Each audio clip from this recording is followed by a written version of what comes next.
Today, I'm thrilled to announce our guest speaker today. It's Josh Lamar. He's uh, a seriously credentialed industry professional. He's worked over 20 years in UX research and in healthcare, banking, and big tech. He spent 12 years at Microsoft as a principal design researcher, working in communication, time management, content conception, and productivity. He's also the CEO and co-founder of Amplinate, which is an international research agency focusing on human-first research and design to amplify bottom-line growth. It's committed to promoting cross-cultural understanding and deepening human connections through inclusive research and design. Josh is a lover of languages, travel, and celebrating cultures around the world and through food and wine. And he's joining us from Paris today, so we've gone international. Okay, so what we're going to cover today, this is actually going to be a little bit different session than we've done before, but it's going to be a training. So he's going to help us with using your background as your greatest strength. Today's market is extremely competitive and it's often difficult to stand out. And one of the greatest ways you can stand out is really how you speak about yourself. So Josh is going to help us with that. I'm going to turn it over to Josh, but I will also post his website, joshlamar.com, and Amplinate's website, so you can go to those for more information as well. Great. Thank you so much, Melanie. I appreciate the introduction, and it's wonderful to be here with you all today. I've really been looking forward to this. I'm going to go ahead and pull up my slides, and I will just be 1 second. While you're doing that, I want to welcome, Brian has an email list that he shared, and I know we have some new people and also some other UX people who have not joined us before. So welcome to all you folks as well.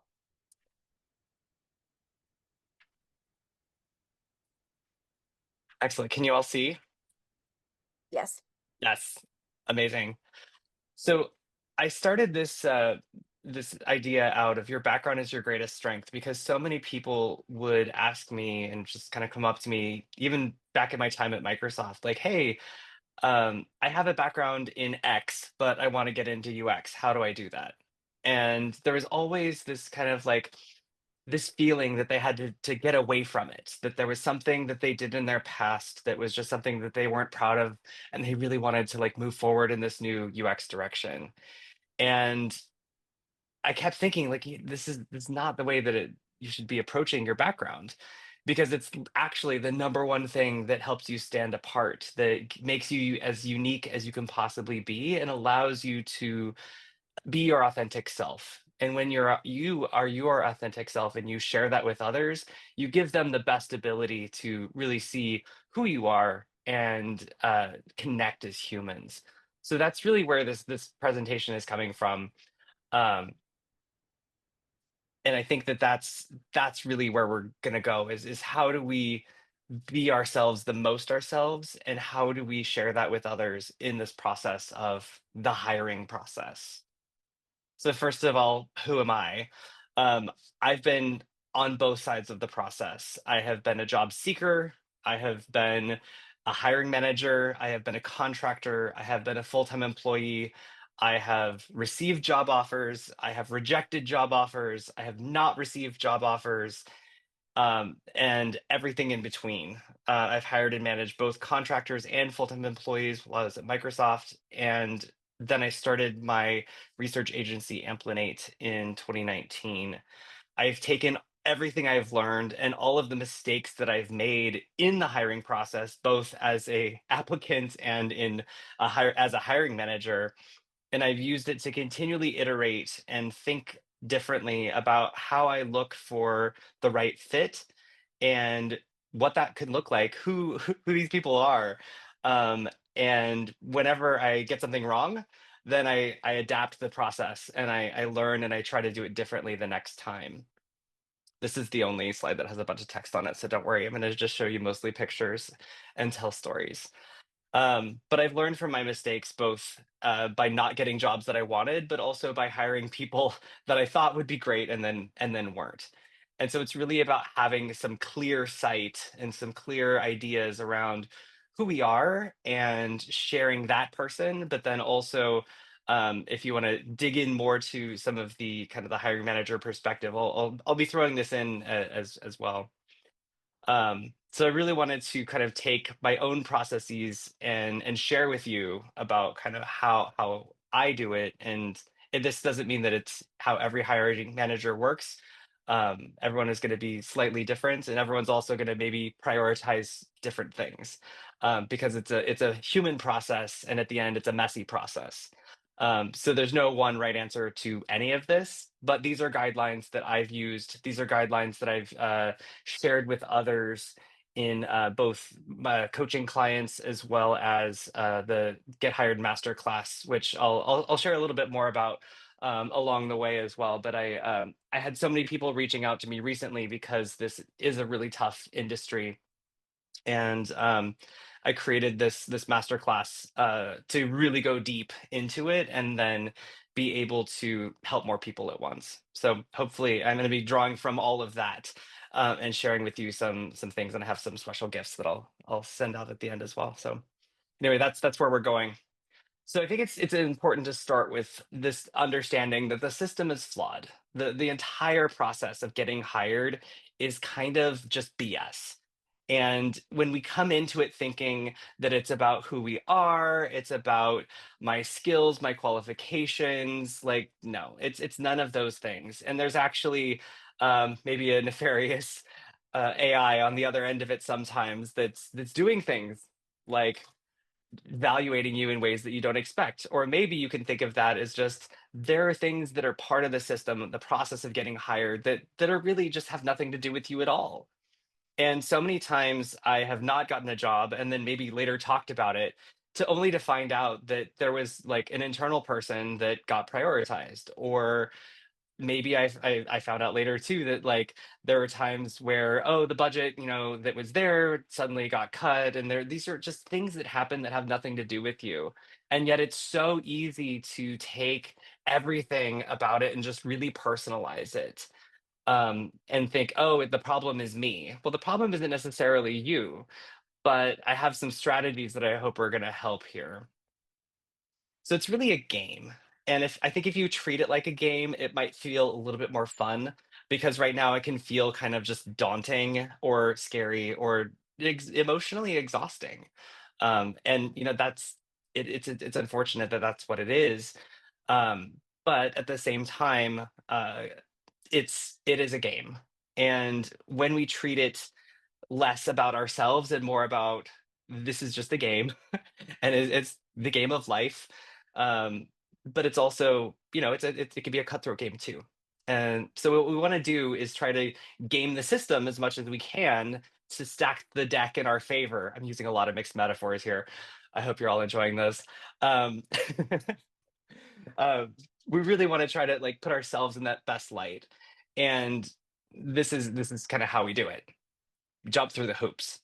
The entire hiring process is really a big funnel, and you start from everybody at the top, and then every step in the process is meant to be a hoop that you have to jump through.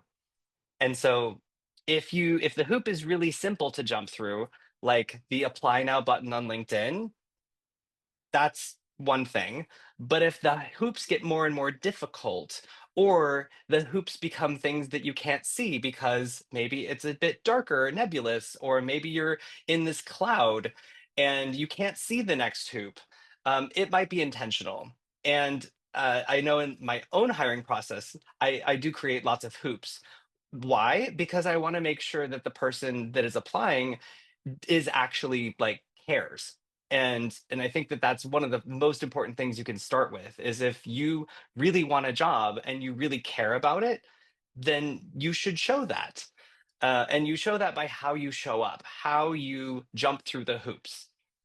um, Now, I could go off on a whole second diatribe on the process itself, but a very short version of it could be, you might get a call from HR.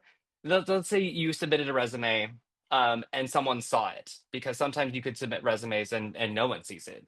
it could just go into the black box. And so there are ways to get around that by connecting with other people and making sure that the hiring manager knows who you are. So that's another way to get around the hoop by also jumping through it. But you get a phone call with HR. They're just looking at like, who is this person? Do they have the skill sets and qualifications? You might get a phone call with a hiring manager. That's great.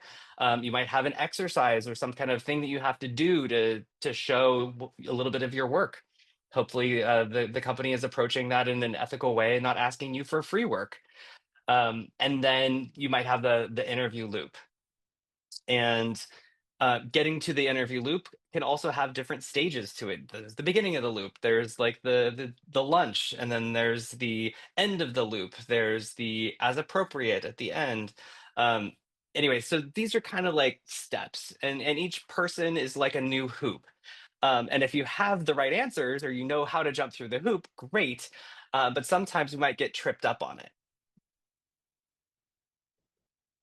And it's because the whole process is a curated experience. So you have to treat it like it's your social media profile. Like this is your Instagram account, and you're curating the way that the people in the process, in the hiring process, the HR person, the contact, the other people that might be recommending you, everybody in the whole hiring process, you are creating a curated experience of you.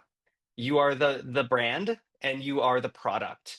And in some sense you are selling yourself, but in another sense you're really just sharing who you are and what makes you tick and what's your perspective. When we approach it too much as having to sell ourselves, it can get kind of like forced and inauthentic because it's not a thing. Like I can't do that. I don't like doing that. But as soon as we start just kind of sharing and connecting authentically as humans, then it becomes a deeper conversation. And yet at the same time, just like in social media, this is a curated experience. We are showing the best of ourselves in order to get the job, really.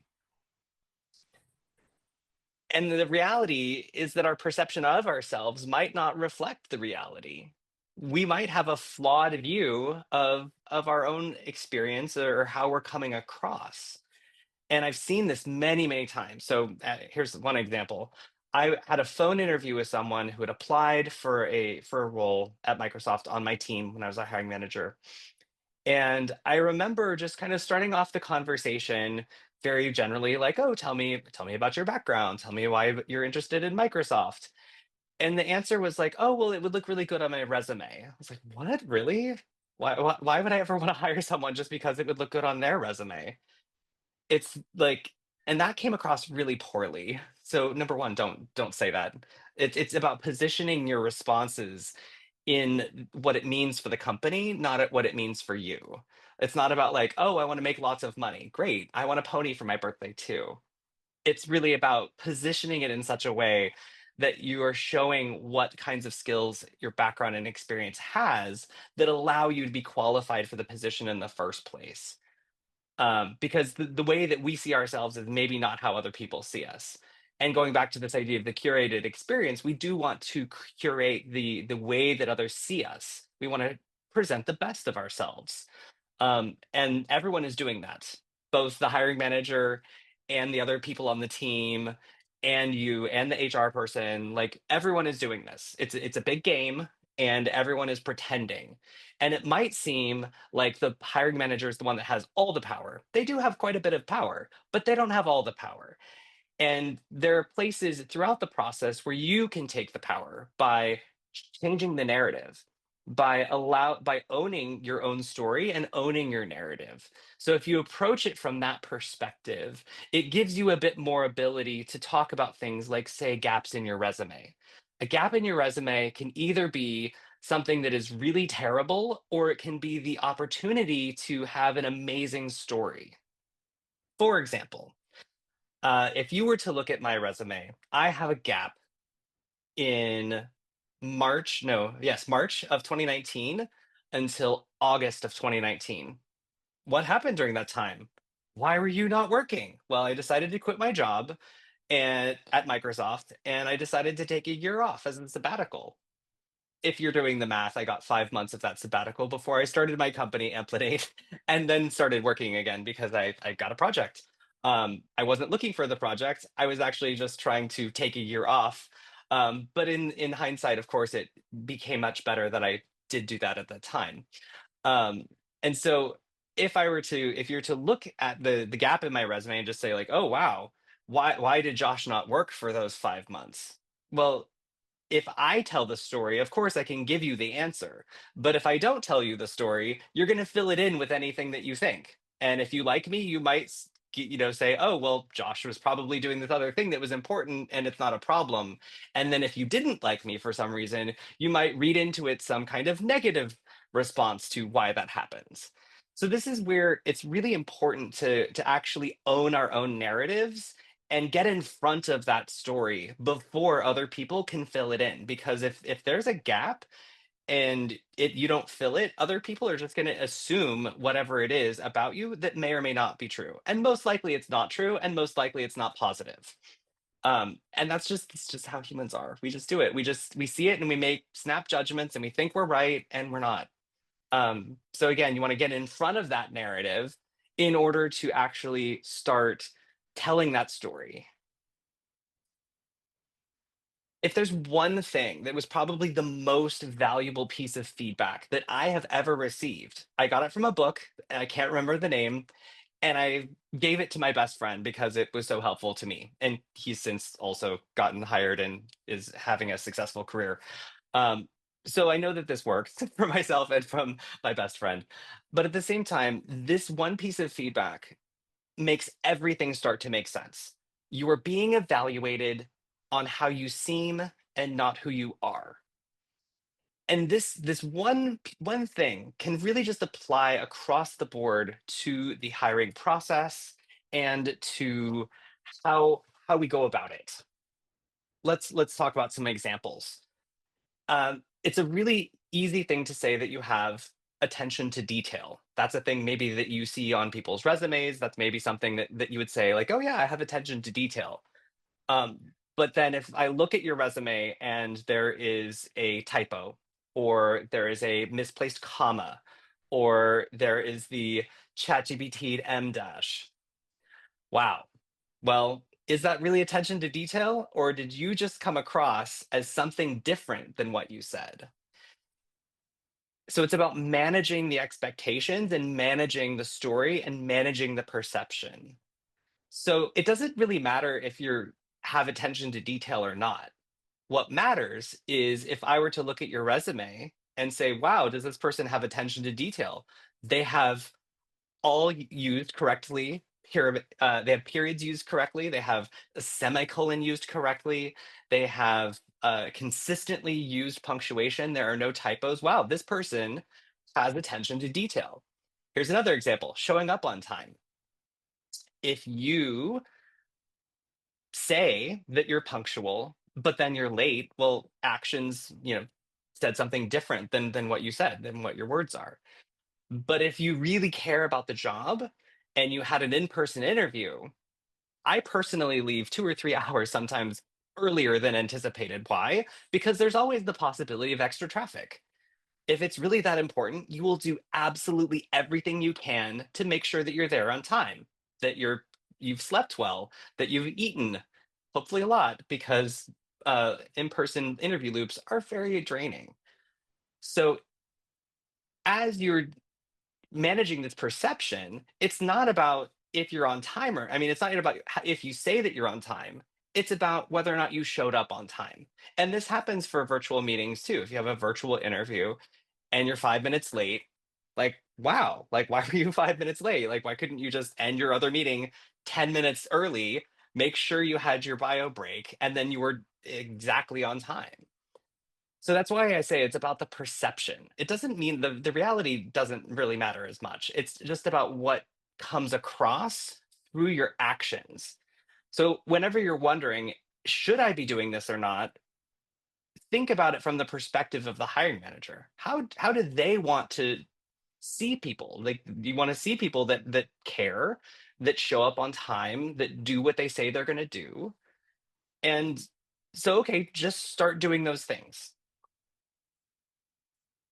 So I wanted to create some steps for a process, and these are steps that will go through much deeper in my my master class. But I wanted to give you the outline and the framework, and then also give you a worksheet to start building this for yourself. So a couple things on mindset to start. You are not your resume. It is not about having the most perfect resume in the world. It is not about all of the keywords, though it is helpful if they're there, if they apply.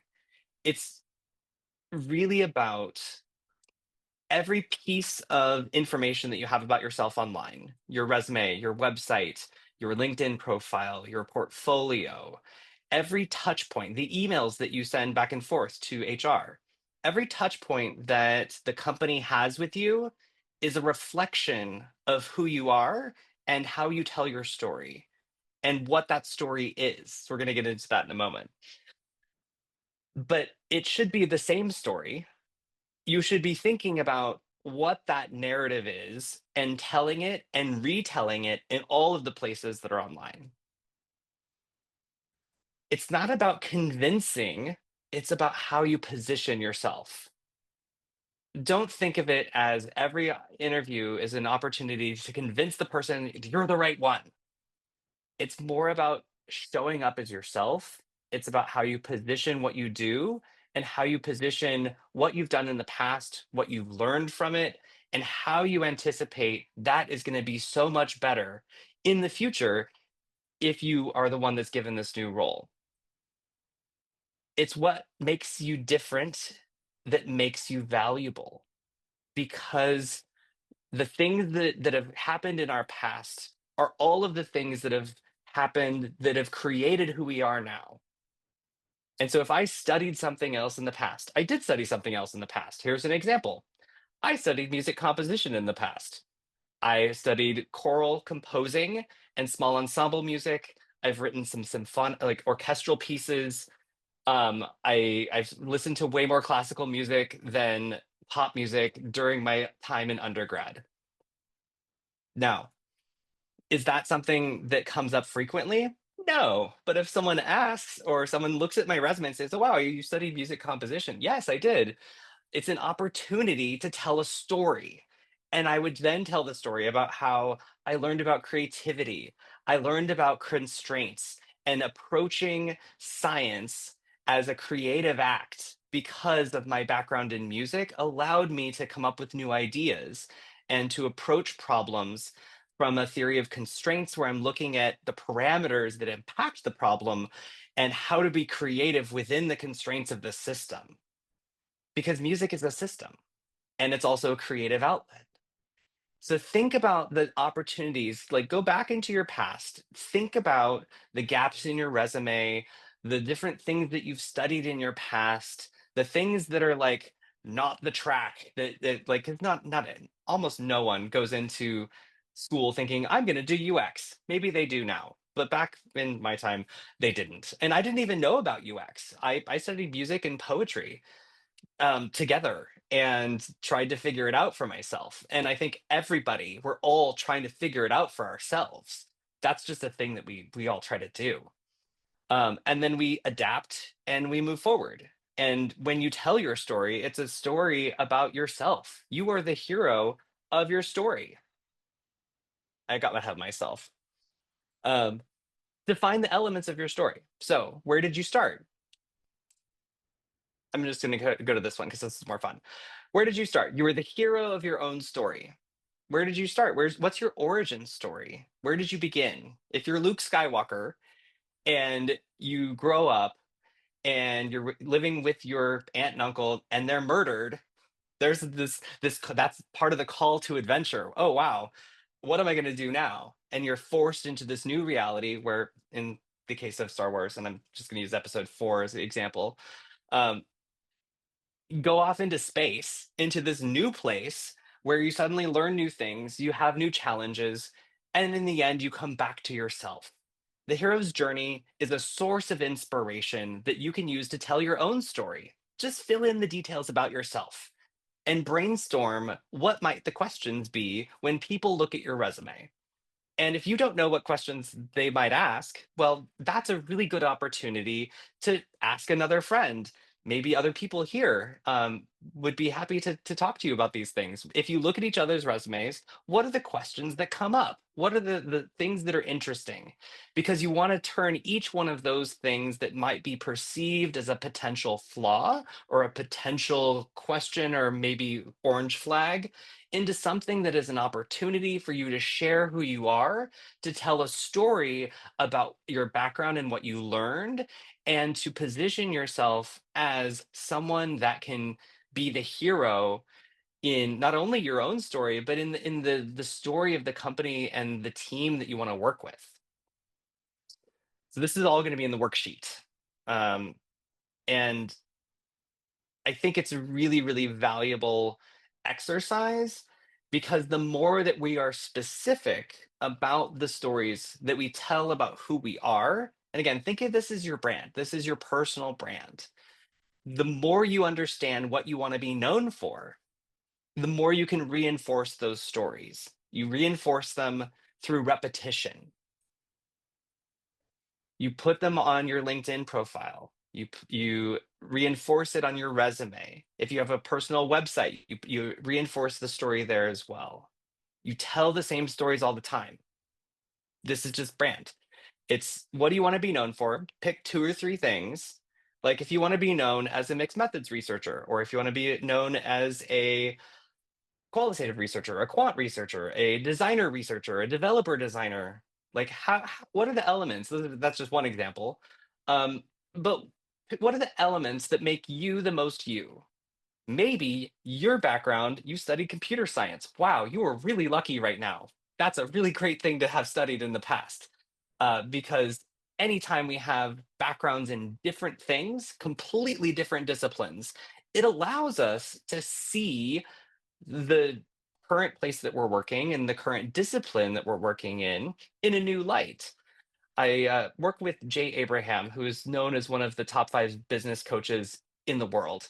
And Jay Abraham has this approach where he tells people to get a magazine from something that you know nothing about. Like maybe for me, it might be about like motorcycles. I know nothing about motorcycles. I'm not a car person. I don't have a motor. I will never drive a motorcycle ever, probably. But you know what? If I just flip through and read a couple articles, I might be inspired to have a new perspective about my role, either working in tech or as a researcher. It's the insights that we get from things that are so different from where we're currently at that allow us to think in new ways. And whenever we can think differently or see a problem from a different perspective, when everyone else is looking at it from one perspective and you can see it from a different perspective, that is such a beautiful gift because thinking differently allows for conversation. It allows us all to come together and think about, well, what does this really mean? What does it mean we should do for the product? How can we make this product better or solve the problems that people have in a new and even better way? Difference makes everything so much better. And so the more you can celebrate something different that you did, the more people can see that your perspective is not just the same as everybody else. Because it's not about being the same as everybody else, it's about standing out in a way that causes people to think, wow, I really want to work with him. I really want to work with her. I really want to work with them. They are the kind of person that thinks different than me. They are the kind of person that allows me to refine my ideas. That they are someone that can challenge me. So presence. Um, I have a craft your career story worksheet that I use as part of my course that I'm just going to send you. And I also have a promo code for my course if it's something that you're interested in. Um, I have intentionally made this sort, and I see that I'm just right on time. So that's great because we have time for Q&A. But most importantly, I would love to have your feedback on this presentation, on the ideas that we've been talking about. And when you go to this link, scan this QR code, you can use the code ICN when you are prompted. After you fill out this short survey, you'll get a link to the career story worksheet. Um, and then you'll also get the promo code for the masterclass. If you're interested, it's a 40% off promo code because it's a tough time right now, and I know. And if you and a friend also want to sign up together and you email me, I will give you a special 50% off code. What is your email? It's joshlamar@amplinate.com. It's also all over my websites, which are joshlamar.com. So you can find me very easily in all of these places.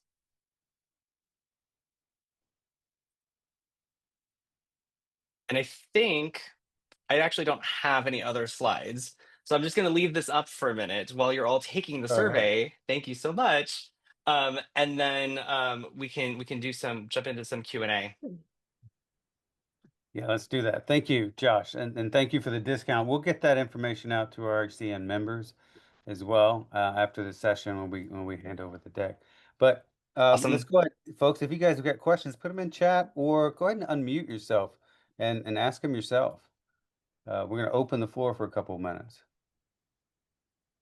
I got Hey one. there, it's Alexis. There's a lot of questions in the and comments in the chat that I think are really good from the standpoint of just understanding storytelling and then some of the headwinds that goes along with that when there might be some gaps in somebody's career path. I'm going back Yeah, on mute. so Thanks, Josh. That was awesome. I love story. Thank Thank you. you. Josh, there was a direct question of, do you bring up the gap or do you let them ask? Oh, great question. You bring it up because again, it's an opportunity for you to get in front of the story instead of letting them fill in their own answers to it. So yeah, get in front of it. Get in front of it. And the way that you tell it is important too, because you can tell a story in so many different ways. And like I said, it's about positioning. So you want to think about the positioning for that particular gap. What else is going on in your life, what you decided that you wanted to do differently, why it's there, whatever it is. But you definitely want to bring it up. It's much better because then you're controlling the narrative. So when you bring it up first, you're the one that's in control of like what gets transmitted instead of letting them fill it in for themselves. We had a comment back, a whole discussion around M dashes or back earlier in the conversation. Well, and I think what we shorted out at was that ChatGPT tends to use a lot of M dashes. Is It that, does. yeah, oh, yeah. It does. Watch out for And that, guys. here's Watch out for the double spaces as you start a new sentence too, Xers. What was that, Josh? Yeah. Yeah, no, I'm very like on the fence about it because a correctly used M dash is different than an N dash, and they mean different things. And I actually studied technical editing at one point because I thought I was gonna get a job as a writer or editor. I do love writing, and so you can find me on Medium as well. It's Josh Lamar on Medium. There are links on my website, joshlamar.com, in the footer for all of the other ways to follow me. But I do love writing quite a bit, and I'm very saddened when a correct usage of an M dash now suddenly means that you ChatGPT'd this. However, if you did ChatGPT your about section on LinkedIn, I do highly recommend that you go through and redo it yourself or edit it to make it sound like yourself because you don't want to sound generic. The most important thing when you tell your story is that it feels authentic. There's actually a part in the Craft Your Career Story worksheet where I talk about answering the question, tell me about your background. And it's a really important place to start. So you can start by just bullet pointing out what that is. But then there's what I call the dinner party test. So imagine that you're at a dinner party with friends, or maybe it's a cocktail party, and you're meeting new people. And someone says, like, oh, hi, this is Josh. Josh works in UX. And they're like, what?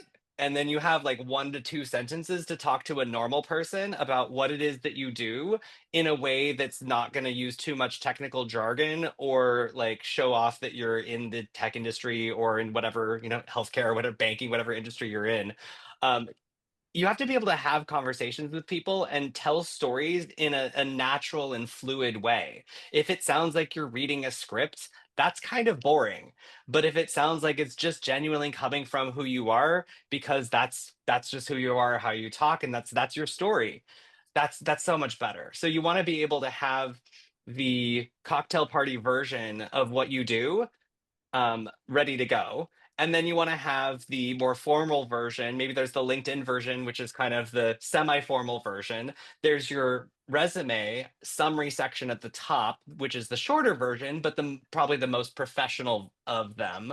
And then there's the way that you communicate your stories through other means, like in person or is in a presentation or things like that. So you want to be thinking about all of them, but you want to make sure that you can test it out with people and see if it lands. Like I had some stories that I tried before, um, and the joke didn't land, so I had to just stop saying it, even though I thought it was funny. So when people ask like, "Oh, why do you do research?" Like, well, because I think people are more interesting than commas. But it doesn't really land, and I thought it was really funny. But see, if some of you giggled, but then you're like, yeah, that's why it didn't land. So I don't say that anymore. Josh, we have another question from Janet. You're evaluated on how you seem, not who you are. How should we deal with stereotypes given and received? What can we do to overcome stereotypes? I mean, stereotypes are always there, and unfortunately, there are so many biases out there that we just have to assume that they're happening. Um, I think it is a very personal thing, the way that people respond to biases. My approach is to set it aside and ignore it if it shows up, because I think we've all discovered as researchers that whenever we ask questions and check our assumptions, we're always surprised at what the response is. Now, can you manage that for other people? Unfortunately, not.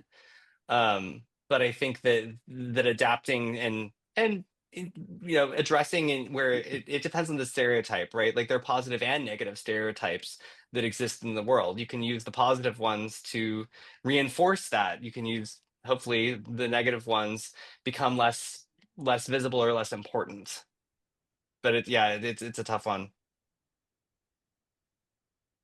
Yeah, I'd say, we have a lot of folks that come to the ICN with all kinds of things that have happened in their personal lives or their careers to disrupt the flow, and some interesting stories Yeah. and some things that are just very kind of, normal life things that happen, right? Somebody loses a job, and or somebody has a baby and steps away for 5 years and has trouble getting back into the space. I mean, some big gaps out there, and some unemployment gaps that are also, pretty big because, well, life happens in between, right? I mean, I Yeah. think I often struggle and help other people with their struggles with trying to, like, okay, well, be yourself as much as yourself as you can be, bring as much of yourself to the party as you can be, tell that story, but be aware that not everybody's going to hear that story the same way. So it does take a little practice, takes a little shaping. And I don't know if you've got any suggestions for some of those folks who are dealing with long-term employment or trying to get back in after having been out. Kind of coming up with that kind of story. Yeah, I think that especially for like longer gaps, like I mean, if you decide to have a child, that is one of the most beautiful things you can do in life. And if people are judging you on that and not hiring you because of that, like there's really probably another reason. And so I think that if that's the situation, it's number one, completely understandable that that's going to happen, and that's a thing that happens in many people's lives. Um, it's about how it's about your reasoning to come back. It's about the story you're telling. Like, now my child is this age, and I'm really excited to get back into the workforce because I really love X, Y, and Z, or I love this new thing in the industry. Like, you should always, especially now, have some sort of perspective on AI and its role in technology and designing the technology of the future right now. Great. That's just it's a very relevant topic for everything. And I think that the difference between, because I keep using this word perspective. When I say perspective, I mean that you have an opinion or a point of view about what it is. And it should align with what you want to be known for. And so one of the things that I want to be known for is having a human-centered first or a human first perspective on AI and its role in developing products that are AI based. That means that the human is at the center of the loop, and that we create ways that are products that are going to enhance the human flourishing that is possible in this world. It is technology for good and not for evil. That is my perspective, as an example. And we all have unique perspectives on the things that we do because of the experiences we've had on the past, the jobs we've had in the past, the types of companies, the industries that we work in. And so it's really about, if there's this big gap and you're like, oh, I had a child and now I want to get back in, it's what is drawing you. And I like to think of this as it's an existential crisis, really. Everything is working and then suddenly something stops working and you're like, oh, this doesn't work anymore. It's like if you're building a house and you have a hammer and all of a sudden your hammer breaks. What do I do? Do I get another hammer? Do I get another tool to build the house, or do I just stop building the house? Sometimes people, like I'd say I had an experience that was very traumatic and I needed to take a break. If I tell that story, well, it's a different story than I wanted to take a year off, but I wanted to take a year off because I got to burnout. And when the hammer breaks and you're like, well, maybe I want to do something else with my life. What did I do? I decided to move to Paris. And it goes from a getting away from a bad situation to a moving towards a better situation. And the more that you focus on the bad situation of the past and the why I had to get out of it, the more you're going to sound like a negative person or a difficult person to work with. But if you say, oh yeah, I had some burnout and I just needed to take a break, but then I did these things, and then you transition into the where you want to go, it's a moving towards, because as soon as you pick that thing, you're like, yeah, I really want to do this. I want to work in this area, or I really want to insert your response here. As soon as you know what that is, everything crystallizes into this direction, and you get excited because it's a thing that you love, and it's not about the gap or the bad thing in the past. It's about the where you're going, because people want to be involved with other people that are excited, that are moving forward, that are doing interesting, cool, fun things. It's a way to show your passion for the space and theoretically the company that you're applying to work with in a way that's genuine. Thank you. We have a couple more spots in the chat that we might be able to hit on. One of them is, what are your experiences with neurodivergent folks, such as dyslexics? They think differently, which you mentioned is a plus, but others see it as a disadvantage. Do you have any experience working with neurodivergency? It, the thing is that we all might have an experience working with someone who's neurodivergent, because it is much more common than we thought. And then there are also subtle ways that maybe some of us are neurodivergent and don't know. We actually did a project for a client on neurodivergence in the workplace. And we talked to several different types of neurodivergent individuals. And at the end of the project, so many different people, like on my team, were like, oh wow, I had no idea that these were the kinds of things that counted as neurodivergency, but also that if we made these recommendations to make the product better, it actually would have made it better for everybody. And it was just such a really beautiful thing for us to kind of come together as a team to be thinking about how can we make these recommendations, because at the end it was just making the product better. It wasn't making it better for neurodivergent people. So I think there's a lot more of us out there in ways that we may or may not know.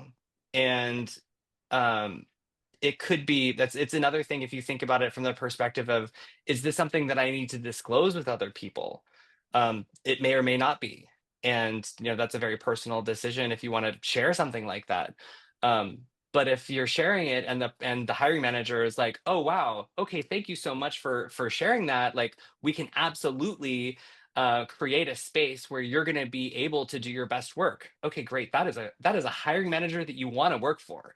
But if they respond poorly, or like, oh, I'm sorry, or like any kind of discriminatory way, or like some, there's like you know a lot about a person by the way that they respond. There's a quote from Adam Grant in Give and Take where he talks about how you can really understand so much more about a person by how they treat people that are lower in the hierarchy than them. Like how do you treat the secretary at the desk when you check in?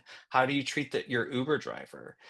If you're hiring someone and they come in and they like treat the secretary at the front desk in a really poor way, wow, maybe you don't want to hire that person. Maybe you should talk to the secretary and just say, hey, what was your feedback on this candidate? Because that's a taker, and you really don't want those people. There's more on in a presentation. I'll send a link, Brian, so that you can share it out with everyone. But it's to a presentation I gave called "Hiring Fails," and it was all of the times that I just completely failed to either hire the right person, or that I did hire the wrong person, or I didn't hire the right person. I called them type 1 and type 2 errors because I'm a nerd.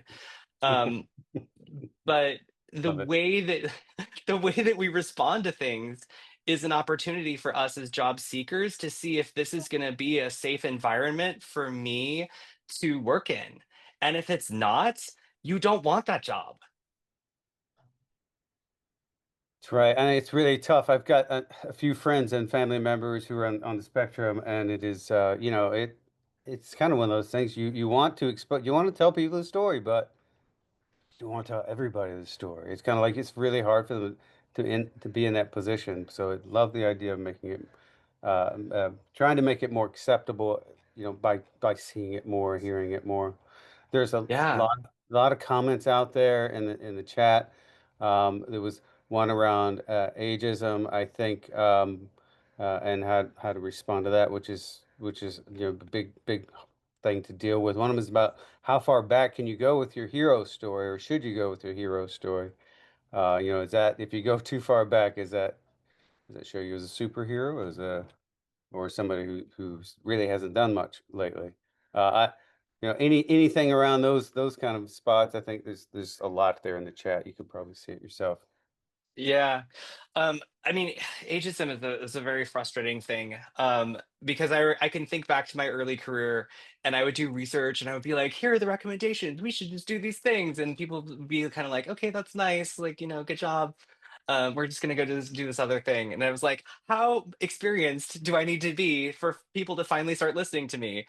Because I know what to do. I could like, it's super clear. Like, this is exactly what you need to do. Um, and then like, something happened, there was a shift, and I remember all of a sudden it was just like so many people. I remember going to an event, there was like an in-person event, because I lived in Seattle for 20 years, um, and as a hiring manager at Microsoft for many of those years. And I remember going to a networking event in Seattle, and so many people wanted to talk to me for whatever reason, and I had no idea, and I just wanted to like drink with my friend.